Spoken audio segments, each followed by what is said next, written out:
The land of মিরাকেলসের next পার্টের শুরু সেই একই সিন থেকে হয় যেখানে আমাদের লাস্ট এপিসোড শেষ হয়েছিল। এতে আমাদের দেখানো হয় যে দেব এবং মাইক দুজনেই এলএসবিডি এর পাওয়ারের সাহায্যে তাদের কাল্টিভেশন করছিল, আর যখন এমনটা করার ফলে তাদের শরীরে অনেক বেশি এনার্জি স্টোর হয়ে যায়, তখন দেব মাইককে বলে যে চলো, আমাদের সময় এসে গেছে, কারণ আমাদের 12 ঘন্টা পূর্ণ হয়ে গেছে।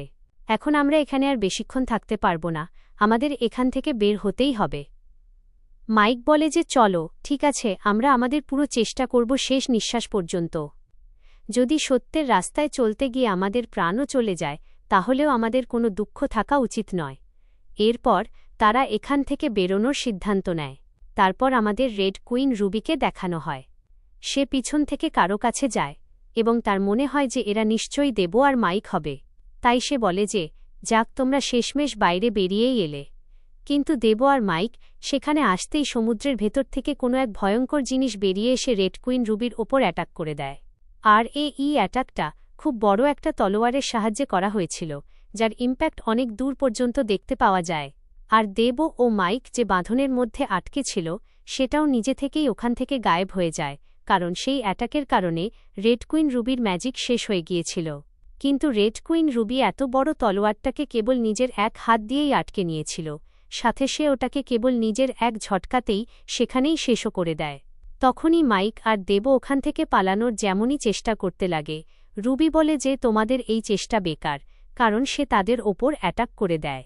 কিন্তু তার আগেই দেব এবং মাইক তাদের পাওয়ার ব্যবহার করে সেই অ্যাটাকটা নিজেদের ওপর নিয়ে নেয়, যার ফলে তাদের অনেক বেশি ড্যামেজও হয়ে যায়। রেড কুইন আবারও তাদেরকে মারার জন্য হাওয়ায় উড়ে গিয়ে সেকেন্ড অ্যাটাকও করে দেয়, কিন্তু সেই অ্যাটাক তাদের ওপর পড়ার আগেই জলের ভেতর থেকে কোনো একটা জিনিস বেরিয়ে এসে তাদেরকে নিজের ভেতরে টেনে নেয়। ওপরে রেড কুইন রুবি রাগের সাথে চিৎকার করতে করতে বলে যে ওটা কে যে আমার কাজের মাঝে নাক গলানোর চেষ্টা করল। আর তখনই আমাদের জলের ভেতর খুব বড় মাত্রায় একটা তোলপাড় দেখানো হয়, যেন কোনো এক বিশাল অদ্ভুত জিনিস সামনে আসছে। এরপর জলের ভেতর থেকে বেরিয়ে আসা খুব বড় একটা ক্রিয়েচার বা প্রাণীকে দেখানো হয়, যে আর কেউ নয়, আসলে ছিল এম্পেরর, সম্রাট। তার কেবল সাইজ দেখেই কেউ তার সাথে লড়াই করার চেষ্টাও করবে না। আর এখানে তিনি রেড কুইনকে বলেন যে আমার অনুমতি ছাড়া তুমি আমার ব্লু সিতে আসার সাহস কী করে করলে? আমার অনুমতি ছাড়া আমার রাজ্যে দেবতারাও পা রাখে না। কিন্তু রেড কুইন রুবির তার কোনো ভয়ই থাকে না, বরং সে তো এম্পেররের সাথে ফাইট করার জন্যও তৈরি হয়ে যায়। খুব দ্রুতগতিতে সে এম্পেররের ওপর অ্যাটাক করতে করতে তার দিকে এগোতে থাকে। এখানে তাকে আটকানোর জন্য এম্পেরর তার ট্রাইডেন্ট ত্রিশূলের ব্যবহার করেন, যার একটা খুব জোরদার অ্যাটাক করার ফলে সেও অনেক দূরে ছিটকে যায়। কিন্তু সে হার মানতে একদমই রাজি ছিল না, কারণ সে সঙ্গে সঙ্গেই আবারও ফাইট করার জন্য চলে আসে। এই জন্য এম্পেরর অফ সি এবার বেশ খতরনাক অ্যাটাক করতে চলেছিলেন। আর এম্পেররের ট্রাইডেন্টের সামনে রেড কুইন রুবি নিজের টেন্টাকেলসের ব্যবহার করে এবং খুব সুন্দর একটা দৃশ্যের সাথে তারা দুজনেই একে অপরের সাথে ধাক্কা খায়। সেই ইম্প্যাক্ট এতটাই বড় ছিল যে তাতে সমুদ্রে বেশ উঁচু উঁচু ঢেউ উঠে যায়। আর এই অ্যাটাক রুবির ওপর বেশ ভয়ঙ্করভাবে হয়েছিল। কিন্তু এম্পেররের এই কথারও চিন্তা ছিল যে কোথাও এই ফাইটের কারণে তার সমুদ্রের প্রাণীদের কোনো ক্ষতি না পৌঁছায়। আর এই অ্যাডভান্টেজ রেড কুইন রুবি পেয়ে গিয়েছিল। তবুও এম্পেরর তার সাথে ফাইট করতে করতে বলেন, থেমে যাও এবং ফাইট করা বন্ধ করো, কারণ তুমি কখনোই আমার ব্লু সিতে এসে আমার কাছে জিততে পারবে না। তাই তোমার মঙ্গল কেবল এতেই হবে যে তুমি এখান থেকে চুপচাপ চলে যাও। রেড কুইন রুবি বলে যে আমি এই কথায় ভরসা কি করে করব যে তুমি আমার থেকে ফাইটে জিতে যাবে? যতক্ষণ না আমি তোমার সাথে ফাইট করতে করতে হেরে যাচ্ছি বা তোমাকে হারিয়ে দিচ্ছি, ততক্ষণ আমি শান্ত হয়ে বসব না।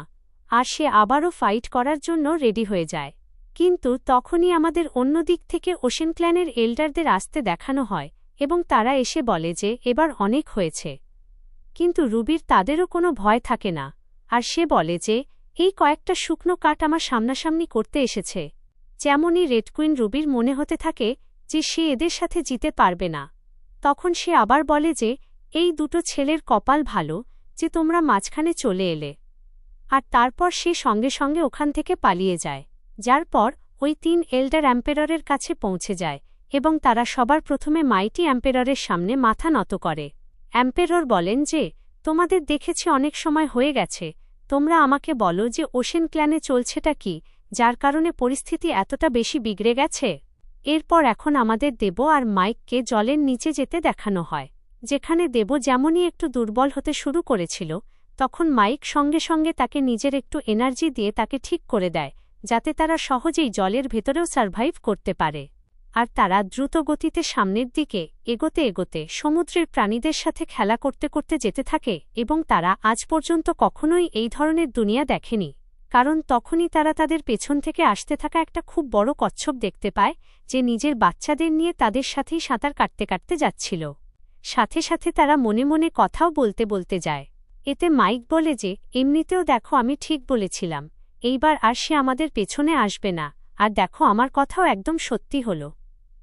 দেব বলে যে হ্যাঁ, কিন্তু ওর কাছেও গড লেভেলের পাওয়ার আছে, আর তাকে থামানো তো আমাদের জন্য এক প্রকার নামুমকিন।